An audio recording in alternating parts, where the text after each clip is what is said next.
obrigado. Boa tarde a Boa todos. tarde. Próximo. Nós temos uma advogada de fora, que é na R 11.610/24/2021. Ela é do Rio de Janeiro. Um processo da Aviação Santa Eduíge, do Ministério Público do Trabalho. Pelo regimento, ela teria, né, tem a preferência regimental, então nós vamos apregoar esse processo e, na sequência, voltamos E na sala de Pauta. 14h10.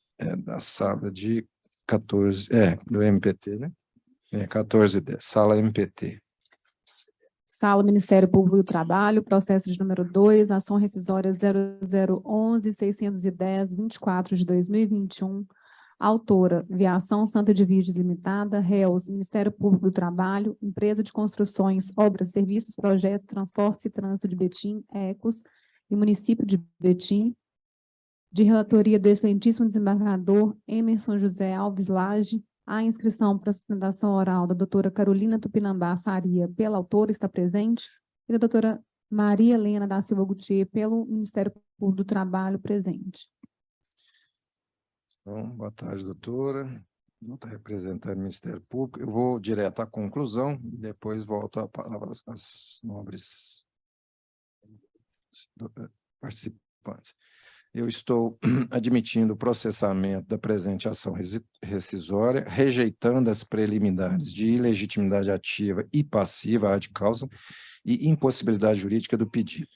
No mérito, julgo procedentes em parte os pedidos formulados pela empresa autora nos termos do artigo 966, inciso 5º do CPC, confirma a medida liminar deferida no despacho de ID A7S518C para rescindir parcialmente o acórdão preferido pela douta terceira turma deste egrégio tribunal na ação civil pública ajuizada pelo Ministério Público do Trabalho, exclusivamente quanto à condenação de que a segunda ré, Empresa de Construções, Obras, Serviços, Projetos, Transportes e Trânsito de Betim, Ecos, e o terceiro réu, Município de Betim, obriguem a empresa autora a cumprir as cominações impostas no acórdão rescindendo em relação aos veículos adquiridos antes do trânsito em julgado da decisão rescindenda, identificados na petição inicial e no item 3.2.1 da fundamentação deste acordo.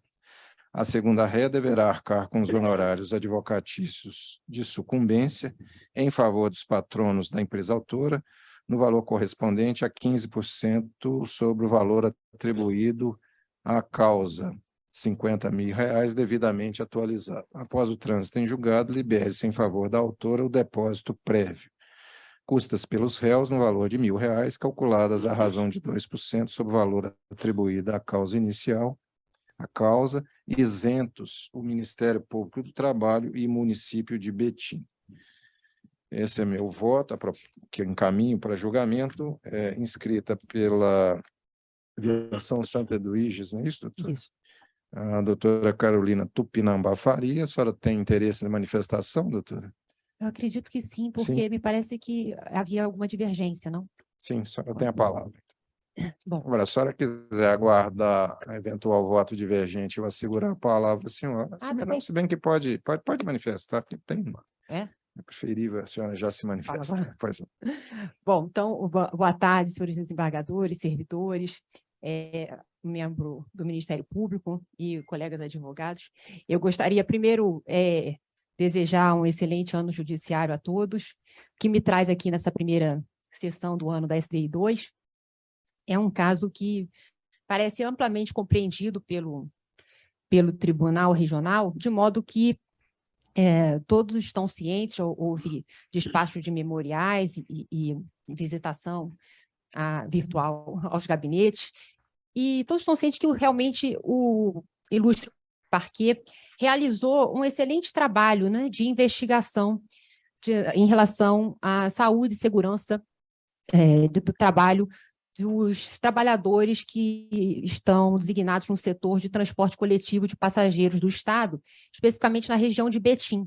E após conclusão de um inquérito civil longo, um procedimento que, curiosamente, a empresa autora foi chamada a participar no inquérito. O MPT houve por bem, então, ajuizar a ação civil pública rescindenda, buscando, em tese, a melhoria das condições dos ônibus em circulação. Bom, e essa pretensão foi acolhida, e o fato é que a decisão transitou em julgado, determinando uma série de adaptações nos ônibus da atual concessionária. Principalmente, o que chama a atenção no dispositivo da decisão transitada, a determinação de que, em caso de eventual prorrogação do contrato, realização de novas vistorias, eventual necessidade de substituição dos veículos da rota, novas inspeções, os parâmetros a serem aplicados deveriam estar compliance com o que se entendeu serem as melhores condições de trabalho naquela ação rescindenda. E só esqueceram de uma coisa, excelências, um pequeno detalhe, que seria contar para quem seria verdadeiramente impactado por aquela decisão, para quem, no fim da linha, no final das contas,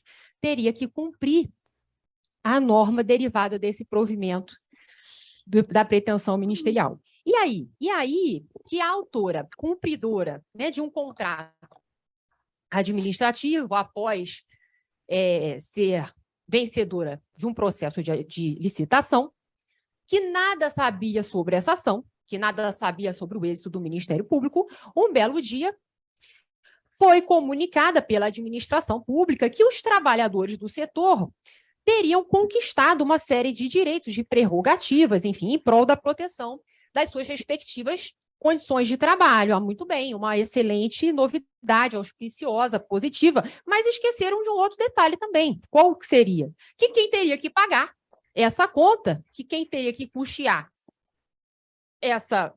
essa história toda seria imediatamente a empresa, então agora autora da ação rescisória. Ou seja, que todos os ônibus que ela havia comprado para dar conta do contrato administrativo não poderiam entrar em circulação e, eventualmente, deveriam parar de circular em caso de uma nova vistoria, que seja de uma nova inspeção. Então, excelências, qual que é o problema aqui? O problema é que, ainda que exista em qualquer lugar do Brasil uma sentença maravilhosa dizendo que ninguém mais na vida pode ser demitido sem justa causa, que todo mundo tem que trabalhar com aquilo que ama, que todo mundo tem direito a uma folga no primeiro dia de aula das crianças, que vai ser essa semana para os pais visitarem. Ainda que a gente tenha uma sentença maravilhosa, as decisões dos sonhos, mesmo elas, mesmo bem intencionadas, que mesmo que representem um avanço civilizatório absurdo no mundo do trabalho, elas só podem valer se os cumpridores dessas decisões, dignas de aplauso, tiverem podido participar da construção daquele comando judicial. Então, a gente não pode abrir mão disso, por melhor que seja a decisão, porque um dia, eu, Vossas Excelências, ou esse dia sendo hoje ainda, enfim, todos nós vamos nos deparar numa decisão que não necessariamente é boa para todo mundo, que ao meu olhar é boa e que ao olhar do outro pode não ter essa unanimidade. E o fato é que ela vai ter que ser cumprida como decisão judicial que é. E a questão é a legitimação democrática do judiciário, que autoriza a edição de novas normas, né, em forma de comandos judiciais, ela se dá justamente pela participação do jurisdicionado no processo, pela participação da sociedade nos processos que lhe afetam. Então, é uma premissa que me parece que, mesmo em tempos sombrios, a gente deve permanecer com isso muito iluminado, muito claro, porque o que se quis com essa rescisória foi só isso e tudo isso, ou seja, não precisa rescindir por completo o título, jogar fora o trabalho do Ministério Público do Trabalho, não, mas tem que deixar claro nessa sessão que nenhum comando, nenhuma norma produzida pelo judiciário na ação civil pública rescindenda pode ser exigida da autora que não teve a menor chance de participar, de responder, de influenciar. Então, os fundamentos dessa rescisória não se esgotam na violação de todos os dispositivos que a gente elabora na petição inicial.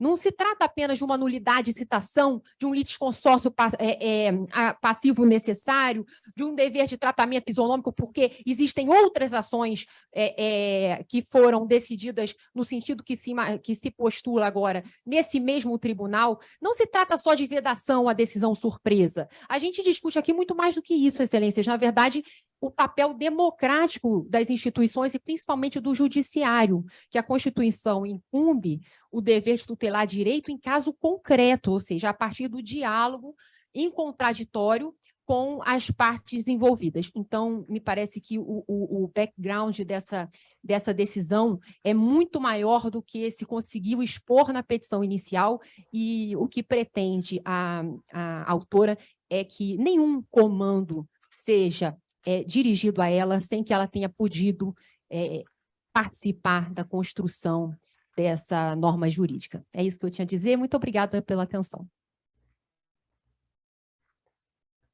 Que agradecemos, doutor.